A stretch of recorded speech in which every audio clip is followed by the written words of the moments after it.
Buenas tardes, hermanos. Bien, como bien han dicho ya mis hermanos a lo largo del servicio, vamos a continuar con el estudio del libro de Éxodo. Y hoy, como también ya lo han dicho, vamos a ver los pasajes que hablan acerca de cómo el Señor abrió el mar para que el pueblo de Israel pudiera cruzar por el medio de él. Bien, la semana pasada terminamos el capítulo número 13. Los últimos versículos que leímos fueron el 21 y el 22, que dicen así: el Señor iba delante de ellos de día en una columna de nube para guiarlos por el camino, y de noche en una columna de fuego para alumbrarlos, a fin de que anduvieran de día y de noche. No quitó de delante del pueblo la columna de nube durante el día ni la columna de fuego durante la noche. Decíamos la semana pasada que el Señor iba delante de su pueblo. El Señor los iba guiando. En ningún momento el Señor se apartó de su vista. Él estaba siempre visible para ellos a través de la columna de nube y por las noches en la columna de fuego. De día y de noche el Señor los acompañaba. ¿Con qué finalidad? De que ellos no detuvieran su marcha, que no detuvieran su camino hacia la tierra que el Señor había prometido a los patriarcas. Es aquí donde nos quedamos la semana pasada y hoy vamos a continuar.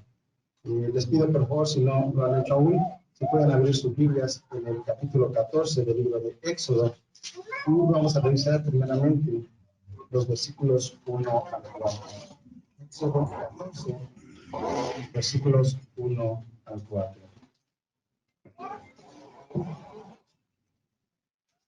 Dice así la palabra del Señor. El Señor habló a Moisés y le dijo: di a los israelitas que den vuelta y acampen delante de Pi Hahirot, entre Migdol y el mar.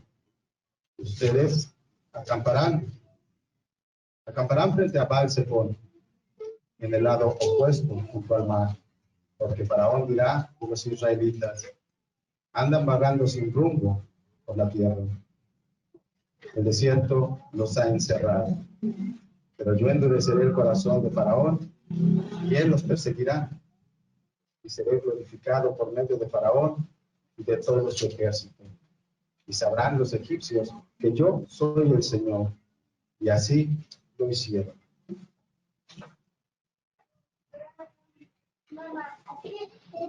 Al estar preparando la enseñanza del día de hoy, hermanos, me preguntaba si podía llevar algún título.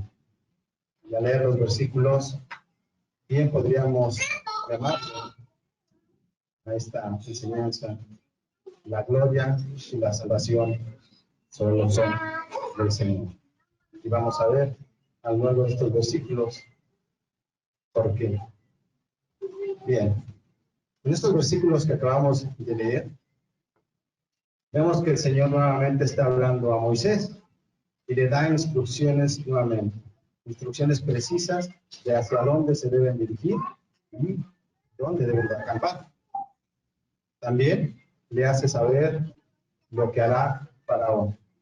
Le anuncia que Faraón nuevamente irá a buscarlos, pero también le anuncia que él estará ahí, el Señor estará con ellos. Y hay un propósito, que el Señor sea glorificado y que todo el pueblo de Egipto sepa quién es el Señor. Estos versículos nos dicen también de manera general lo que vamos a ir viendo más adelante. Nos dicen que Faraón intentará atrapar nuevamente a los israelitas para hacerlos volver a Egipto. Entonces, vamos a ver los siguientes versículos para ver lo que hace el Faraón, el rey de Egipto. Versículos 5 al 9. Cuando le anunciaron al rey de Egipto que el pueblo había huido, Faraón y sus siervos cambiaron de actitud hacia el pueblo y dijeron: ¿qué es esto que hemos hecho? Que hemos permitido que Israel se fuera y dejaran de servirnos. Faraón preparó su carro y tomó consigo a su gente. Tomó 600 carros escogidos y todos los demás carros de Egipto, con oficiales sobre todos ellos. El Señor endureció el corazón de Faraón, rey de Egipto, y éste persiguió a los israelitas. Pero estos habían salido con mano fuerte. Los egipcios los persiguieron con todos los caballos y carros de Faraón, su caballería y su ejército, y los alcanzaron acampados junto al mar, junto a Pi-Hahirot, frente a Baal-Zephón. Bien, lo primero que podemos ver en estos versículos es que el pueblo de Israel hizo tal cual le indicó el Señor a Moisés. Están acampados precisamente en donde el Señor les dijo que lo hicieran. Y esto es algo que vamos a ir viendo nuevamente a lo largo de los versículos. Es una constante. El Señor da instrucciones y Moisés y el pueblo de Israel obedecen. Entonces, eso es algo que vamos a ver, como les decía, constantemente, que es un llamado para nosotros también tenerlo presente, de ser obedientes a lo que nos dice el Señor. Bien. Aquí hay un poquito más de detalle acerca de lo que ya había dicho el Señor en los primeros 4 versículos. Faraón ha meditado la situación. Faraón ha puesto en su mente, ese orgullo nuevamente ha puesto en su mente algunas preguntas. Y algunas hace el análisis de la situación. La gran nación de Egipto, el poderoso Faraón, han sido derrotados. El pueblo de Israel ha salido. Egipto ha sufrido daños por todas y cada una de las plagas que el Señor llevó a cabo por el juicio a esta nación. Pero en este momento eso ya no importa. Faraón tiene en mente ir tras los israelitas. El dolor de la muerte de los primogénitos no importa. Lo que importa ahora es regresar al pueblo de Israel para que siga Egipto teniendo esos beneficios materiales que tenían antes cuando el pueblo de Israel estaba en esclavitud. También podemos ver en estos versículos que Faraón ahora toma la iniciativa. Vemos un poco o un mucho de ira en él, porque él decide también ir personalmente por el pueblo de Israel para regresarlo. Faraón tomó 600 carros escogidos, nos dice la escritura. Lo que podemos entender es que son 600 carros de los más sofisticados que tenían en esa época para ir tras los israelitas. Pero no solo eso, 600 carros escogidos, podríamos llamarle especiales, pero además todos sus otros carros con oficiales. Entonces, Faraón inicia esta persecución después de que el texto nos dice que el Señor ha endurecido su corazón. Pero no solamente va con sus carros, 600 carros escogidos y todos los restantes. También las escrituras nos dicen que además va con su caballería y todo su ejército. ¿Por qué? Faraón sabía, sin duda, que había sido el Señor quien había sacado al pueblo de Israel de Egipto. Sabía del poder de Dios. Y es por ello que Faraón sale tras los israelitas con prácticamente todo su poder militar. Estaba decidido y confiaba en que con ello él traería de regreso al pueblo de Israel a la esclavitud. Y a lo largo de este estudio vamos a estar trayendo esto que tiene las escrituras, lo podemos traer a nuestros días. Y esta parte, hermanos, es algo que podemos traer a nuestros días. Faraón tiene mucho poder militar, es el rey de esa nación poderosa. El ser humano hoy en día también tiene poder. Hay personas que tienen mucho poder. Y esas personas, en ocasiones, piensan que pueden hacer lo que les plazca con ese poder. Confían en lo material, en lo económico. Confían en lo que ellos pueden hacer en sus fuerzas, en esas habilidades que ellos tienen para que ellos puedan lograr esos objetivos. Pero a veces llegan al extremo de pensar que además de hacer lo que quieren, pueden desafiar a Dios, como el caso de Faraón. El orgullo y la soberbia ciegan en ocasiones al ser humano y no le dejan ver que el mismo Dios al que ignoran, al que niegan o al que desafían, es el mismo Dios que le ha permitido a esas personas tener ese poder o esa autoridad sobre los demás. Y Dios puede él mismo dar ese poder en cualquier momento a las personas. Puede en cualquier momento hacerle ver a las personas quiénes somos realmente y quién es realmente el Señor. Entonces, debemos tener presente esto, hermanos, que el orgullo y la soberbia es algo que debemos apartar de nuestras vidas. Bien. Faraón, regresando al texto, Faraón ha dado la instrucción de perseguir a los israelitas. Los han alcanzado. Prácticamente los tienen a la vista. ¿Qué sucedió? Versículos 10 al 12. Al acercarse Faraón, los israelitas alzaron los ojos y vieron que los egipcios marchaban tras ellos. Entonces los israelitas tuvieron mucho miedo y clamaron al Señor y dijeron a Moisés: ¿acaso no había sepulcros en Egipto para que nos sacaras a morir en el desierto? ¿Por qué nos has tratado de esta manera, sacándonos de Egipto? ¿No es esto lo que te dijimos en Egipto? Déjanos para que sirvamos a los egipcios. Porque mejor nos hubiera sido servir a los egipcios que morir en el desierto. Al ver los israelitas que los perseguía el ejército egipcio, se atemorizan.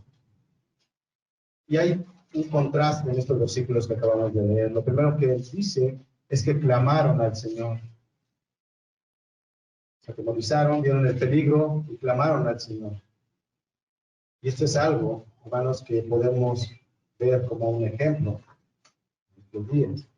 En aquellas situaciones difíciles, en aquellas situaciones en las que nos sentimos asfixiados por alguna situación, debemos clamar al Señor. Pero, por otro lado, le recriminan a Moisés el que los haya sacado de Egipto. Le recriminan el haberlos sacado de la esclavitud. Le dicen que ellos preferían haber seguido en esclavitud, que preferían haber seguido sirviendo al pueblo egipcio. Nuevamente, podemos traer esa situación a nuestros días. Podemos verlo de la siguiente manera. El pueblo de Israel había salido de Egipto, como hemos visto, por la mano de Dios. El pueblo había salido, habían seguido a Dios en la columna de nube, en la columna de fuego. Hoy en día, nuestra situación puede ser semejante. Los israelitas, al ver el peligro, cambian, podríamos decir de manera radical, lo que estaban haciendo. Hay ocasiones en nuestra vida en las que vemos la mano de Dios, como lo vieron los israelitas cuando los sacó de Egipto. Alguna situación por la que hayamos pasado, vemos la mano del Señor que nos libra de esa situación. Posiblemente nos haya levantado de una enfermedad, nos haya librado de algún problema financiero, de un problema familiar. Y vemos la mano del Señor y reconocemos al Señor y le damos gracias. Gracias, Dios. Y eso puede llevarnos, como los israelitas, a avanzar, a buscarlo. Pero hay situaciones que pueden presentarse en ese camino. Puede haber tribulaciones, puede haber problemas, como es el caso de Israel. Lo que debemos de tener cuidado aquí es que no debemos atemorizarnos y hacer lo que están haciendo en estos momentos los israelitas, querer dar un paso atrás. Porque eso significaría, hermanos, que no queremos realmente dejar al mundo. No queremos dejar lo que el mundo nos ofrece. No queremos ser rechazados por el mundo, por nuestra fe. O simplemente no queremos dejar de disfrutar de las comodidades que este mundo caído nos ofrece. Y por eso prefiriéramos regresar a nuestro Egipto, preferir regresar a morir en la esclavitud del pecado. Es algo, hermanos, que debemos también tener presente, en no querer dar ese paso hacia atrás cuando estemos pasando por alguna situación complicada, sino todo lo contrario, como lo vamos a ver en los siguientes versículos. Moisés contesta al pueblo de Israel, versículos 13 y 14. Pero Moisés dijo al pueblo, no teman, estén firmes y vean la salvación que el Señor hará por ustedes. Porque los egipcios, a quienes han visto hoy, no los volverán a ver jamás. El Señor peleará por ustedes mientras ustedes se quedan callados. La respuesta de Moisés a los israelitas es contundente. Pero además de ser una respuesta, es un llamado que hace al pueblo de Israel. En esto que dice Moisés podemos ver que su fe en el Señor está firme. Que Dios, si bien es cierto, que Dios no le ha dicho hasta este momento a Moisés cómo los ha de librar de esta situación, prácticamente el pueblo de Israel está acorralado entre el mar y el ejército egipcio. Moisés tiene la confianza de que el Señor los ha de librar. ¿Por qué? Porque Moisés muy seguramente tenía presente todo aquello que el Señor le había dicho desde que le llamó en Horeb, todo aquello que el Señor había hecho para sacarlos de Egipto. Y llama al pueblo de Israel, ¿a qué? A no temer, a estar firmes en fe, y a no dejar de ver la salvación que el Señor les ha dado. Y hoy, hermanos, también nosotros podemos traer esto a nuestros días. Debemos estar firmes en nuestra fe. Debemos fortalecer nuestra fe. ¿Cómo? A través de las Escrituras, yendo continuamente a tu estudio, buscando al Señor en oración, buscando tener comunión con Él, buscando entre hermanos tener comunión aquí en la iglesia. Si hacemos esto, hermanos, cuando lleguen esos momentos difíciles, esas situaciones que nos puedan hacer pensar y dar un paso atrás, eso es lo que nos sostendrá. Y no hagamos como los israelitas, queramos regresar a esa esclavitud. Y todo esto, hermanos, viene respaldado por algo más.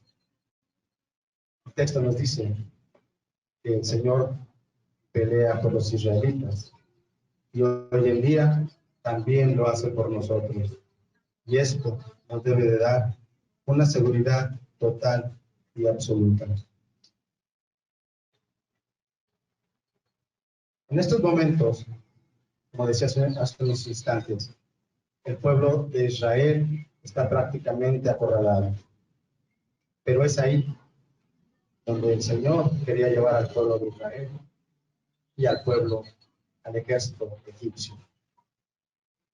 Vamos ahora a los versículos 15 y 18. Entonces dijo el Señor a Moisés: ¿por qué clamas a mí? Di a los israelitas que se pongan en marcha. Y tú, levanta tu vara y extiende tu mano sobre el mar y divídelo. Y los israelitas pasarán por el medio del mar, sobre tierra seca. Pero yo endureceré el corazón de los egipcios para que entren a perseguirlos. Y me glorificaré en Faraón y en todo su ejército, en sus carros y en su caballería. Entonces sabrán los egipcios que yo soy el Señor, cuando sea glorificado en Faraón, en sus carros y en su caballería. El Señor le dice a Moisés, le pregunta: ¿por qué clamas a mí? Pareciera que el Señor le está diciendo a Moisés: si el único camino que queda es seguir avanzando, entonces avanza. Pon en acción tu fe. Entonces, avanza. Y es interesante que el texto primero dice eso, avance, y después dice, levanta tu mano para que se abra el mar. No es primero, abre el mar para que avance. Entonces, vemos ahí que el Señor nos pide que pongamos en acción nuestra fe. Bien, como decía, inmediatamente da instrucciones a Moisés. Y el texto también nos dice nuevamente y nos remarca el por qué está sucediendo esto. El Señor tiene un propósito. ¿Cuál es? Que Él sea glorificado. Que los egipcios sepan quién es el Señor. Él mostrará que es mucho más poderoso de lo que ellos piensan. Nuevamente podemos traer esto a nuestros días, regresando un poco a lo que hablábamos hace un rato. El hombre más poderoso del mundo debe ese poder a Dios. Pero un día, ese hombre que tiene ese grado de poder o esa autoridad sobre algunos, llámese naciones, o desde tu hogar, hermano, entregaremos cuentas al Señor.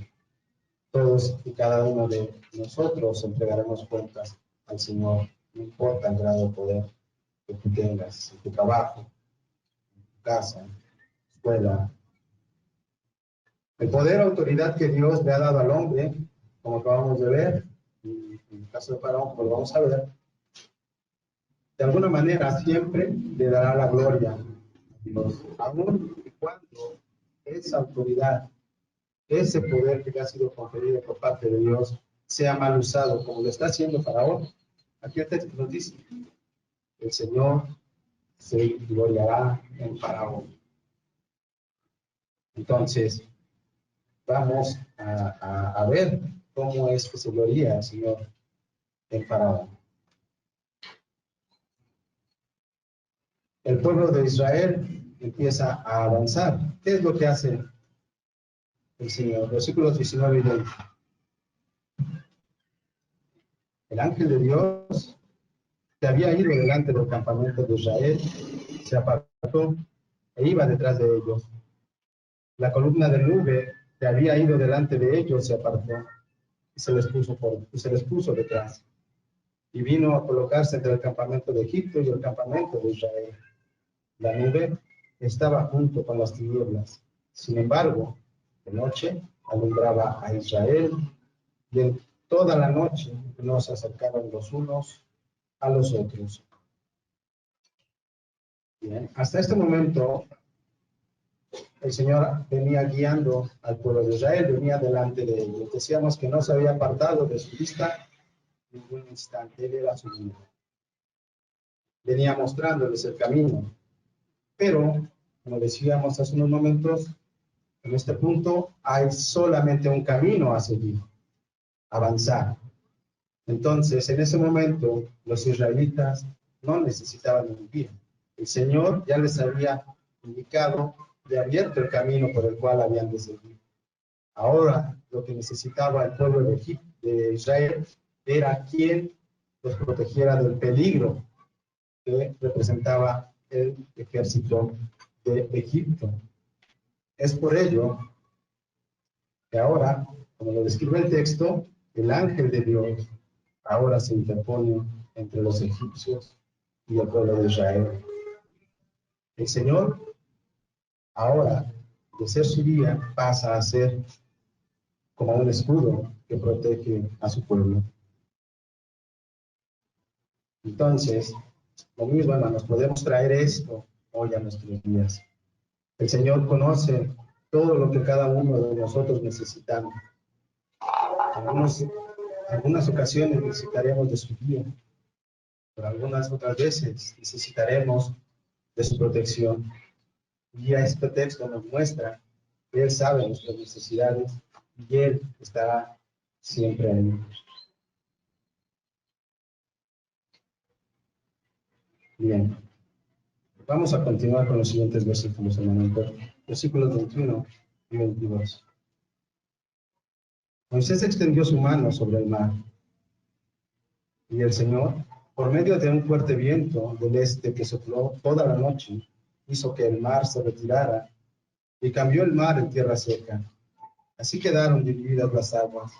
Los israelitas entraron por el medio del mar en seco, y las aguas les eran como un muro a su derecha y a su izquierda.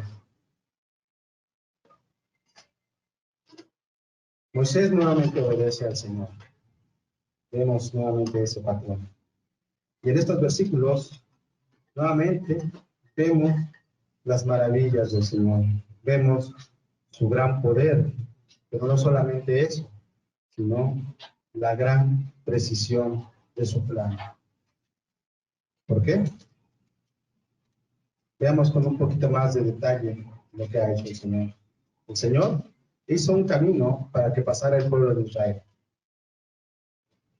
El texto nos dice que este camino estaba rodeado por dos muros de agua, uno a la izquierda y otro a la derecha. La única manera en que el pueblo de Israel sería alcanzado por el ejército egipcio era que los alcanzara, ir detrás de ellos hasta alcanzarlos. El ejército egipcio tenía, como veíamos al principio, carros de guerra, carros veloces, pero estos carros quedaban imposibilitados para poder avanzar por alguno de los flancos y cortar el camino más adelante y acorralar al pueblo de Israel. No había otra forma más que ir detrás de ellos. Entonces, nuevamente, hermanos, podemos traer esto a nuestra vida. El Señor con esto nos está mostrando que Él siempre tiene un camino preparado para nosotros. Que Él, ese camino a veces nos puede parecer un cierto riesgo, pero Él estará preparando ese camino. Dios abre el camino para su pueblo, aún en las adversidades. También el Señor nos da a conocer siempre cuál será el camino a seguir. Por eso es tan importante que vayamos a revisar siempre su palabra, porque ahí nos indica cuál es el camino que debemos de seguir.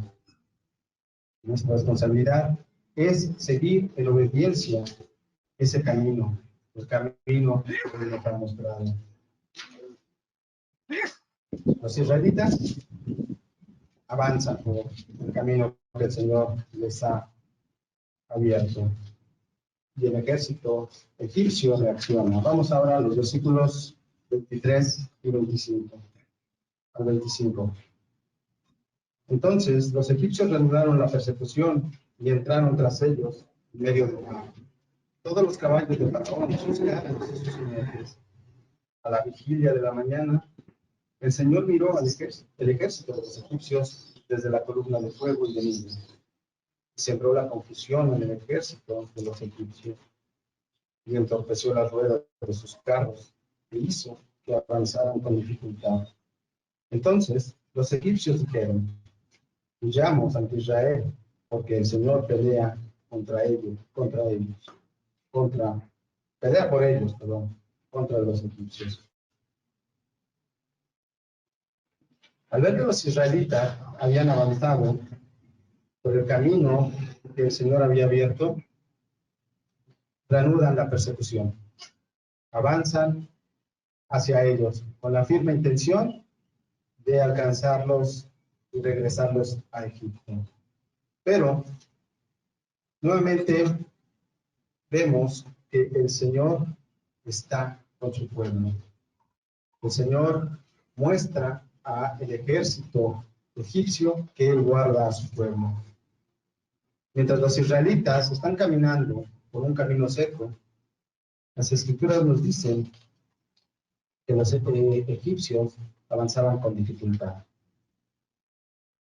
Sus veloces carros de guerra no podían avanzar. El poderoso ejército de Egipto era incapaz de alcanzar al pueblo de Israel, a un pueblo que va a pie, con mujeres, con niños, con ancianos, con ganado, pero el ejército egipcio no los puede alcanzar.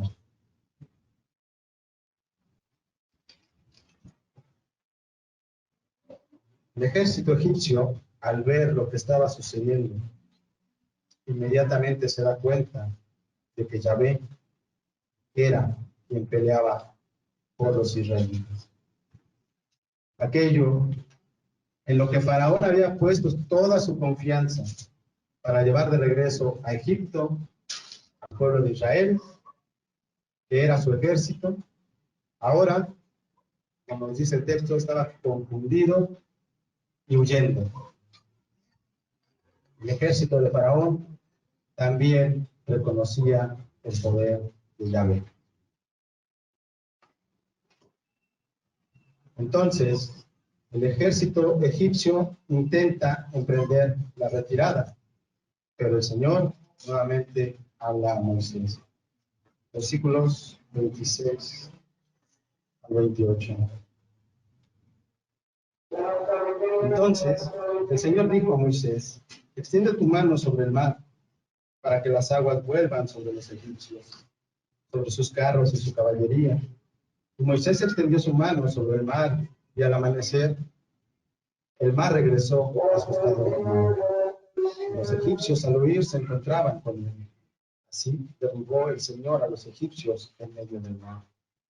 Las aguas volvieron y cubrieron los carros y la caballería, y a todo el ejército de Faraón que había entrado tras ellos en el mar.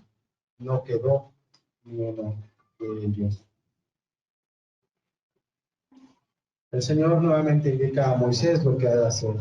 Le dice que extienda su mano, pero ahora para que el mar regrese a su estado normal. Nuevamente Moisés obedece.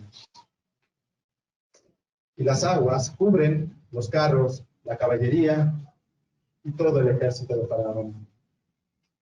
Faraón, como decíamos hace un momento, había puesto toda su confianza en el ejército para alcanzar el propósito de regresar a Israel a la esclavitud. Pero de nada decidió todo ese poder militar ante el poder de Dios. Yahvé se ha glorificado en Faraón, en su ejército, en sus carros, en su caballería. El propósito de Dios se ha cumplido, hermanos. Pero, ¿qué sucede con Israel? Versículos 29 al 31. Pero los israelitas pasaron en seco por el medio del mar, y las aguas les eran como un muro a su derecha y a su izquierda. Aquel día, el Señor salvó a Israel de mano de los egipcios. Israel vio a los egipcios muertos a la orilla del mar. Cuando Israel vio el gran poder que el Señor había usado contra los egipcios, el pueblo temió al Señor y creyeron en el Señor y en Moisés, su siervo.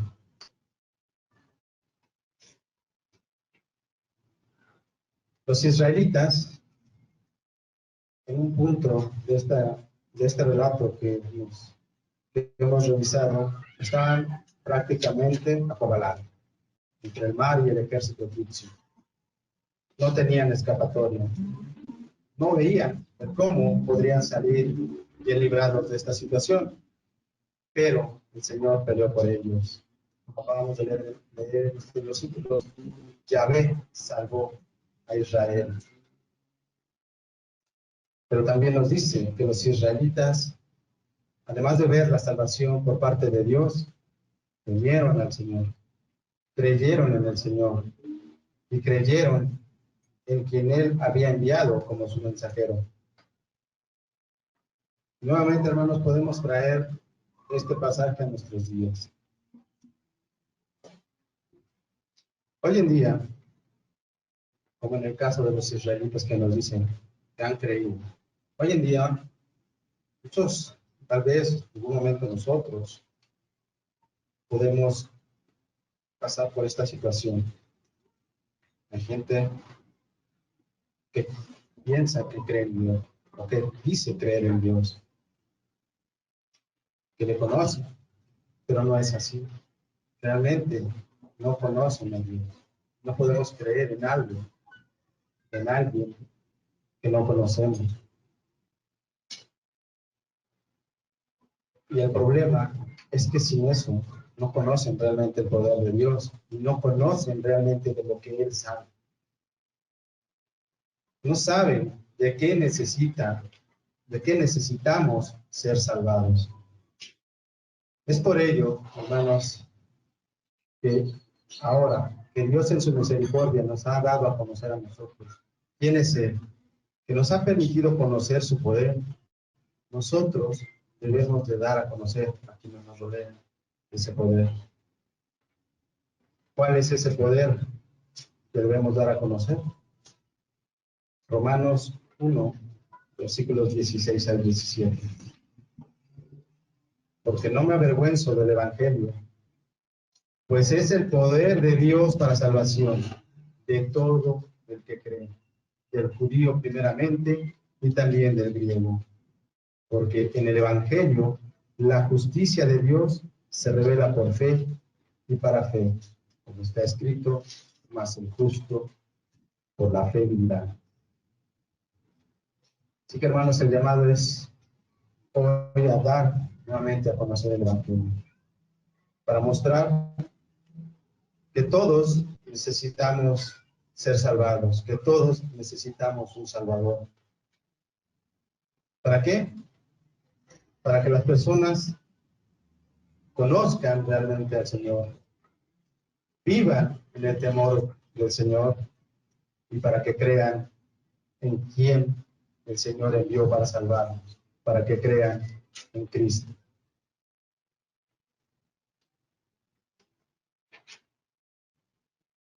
Ya para terminar, hermanos, quisiera hacer un pequeño resumen, algunas conclusiones de lo que hemos visto a lo largo de estos versículos.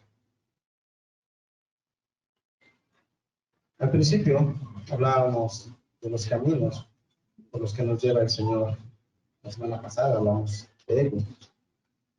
El Señor nos lleva por diversos caminos, como es el caso de Israel que vimos también a lo largo de estos versículos. Nuestro andar por esos caminos que el Señor nos lleva son diversos, diferentes. A lo mejor encontraremos tribulaciones, pero en todos ellos, en todos esos caminos que transitemos, nuestra vida debe de estar enfocada a dar la gloria a Dios por medio de nuestras vidas. No debemos de perder de vista ese objetivo. La gloria siempre debe de ser dada al Señor. Todo lo que hagamos en cualquier lugar, todo lo que pensemos, todo lo que hablemos, debe reflejar que hemos sido, que somos parte de su pueblo. Debemos darle la gloria a Él. Nuestra confianza debe estar siempre puesta en el Señor, no en las cosas materiales o en alguna posición de poder que que tú tengas alguna autoridad. El Señor es quien nos ha dado esa autoridad o ese grado de poder. Y recordemos que es a Él a quien daremos cuenta de cómo hemos usado eso. El llamado también, hermanos, del Señor es a mantenernos firmes en nuestra fe, recordando que Él nos guía, que Él nos protege y que Él pelea por nosotros. También, hermanos, lo que nunca debemos olvidar, la salvación viene del Señor y es del Señor. Él, en su misericordia, nos da la salvación por medio de nuestro Señor Jesucristo. El Señor siempre sabe nuestras necesidades y Él estará ahí, atento a nuestras oraciones, para guiarnos y cuidarnos en toda situación que nos aflija. El Señor no permitirá, hermanos, que pasemos por situaciones que no podamos soportar. Él siempre nos estará guiando, Él siempre estará escuchando nuestras oraciones, nos dará la fortaleza y nos dará la salida. Confía siempre en el Señor, hermano. Sigue siempre sus caminos en instrucción y ten la plena seguridad de que Él siempre estará ahí, como veíamos en los versículos, como un escudo, guardándote, protegiéndote y peleando por ti. Dios abre y muestra el camino a su pueblo, muestra el camino que ha de seguir. Y ese camino, hermanos, hoy lo conocemos. Ese camino es Cristo. Es a Él a quien el Padre nos pide que sigamos. No hay otro camino que nos pueda llevar al Padre, solo Cristo. En estos versículos que estudiamos, hermanos, pudimos ver que el Señor triunfó sobre el ejército egipcio, sobre el poder militar de Egipcio. Pero hoy, hermanos, recordamos también que el Señor venció a otro enemigo. Hoy recordamos que Cristo venció la muerte. Y con ello, hermanos, nos ha provisto de la salvación. Y un día, Cristo regresará. Un día Cristo vendrá por su iglesia. Para terminar, hermanos, quisiera leer unos versículos de la primera carta a los Corintios que nos dicen, nos dan una idea de cómo será esto cuando regrese Jesús. Primera de Corintios 15, versículos 51 al 58. Así que les digo un misterio. No todos dormiremos, pero todos seremos transformados en un momento, en un abrir y cerrar de ojos, a la trompeta final. Pues la trompeta sonará y los muertos resucitarán incorruptibles y nosotros seremos transformados, porque es necesario que esto corruptible se vista de incorrupción y esto mortal se vista de inmortalidad. Pero cuando esto corruptible se haya vestido de incorrupción y esto mortal se haya vestido de inmortalidad, entonces se cumplirá la palabra que está escrita. Devorada ha sido la muerte en victoria. ¿Dónde está, oh muerte, tu victoria? ¿Dónde, oh sepulcro, tu aguijón?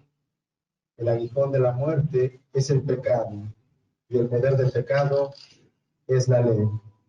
Pero a Dios gracias, que nos da la victoria por medio de nuestro Señor Jesucristo.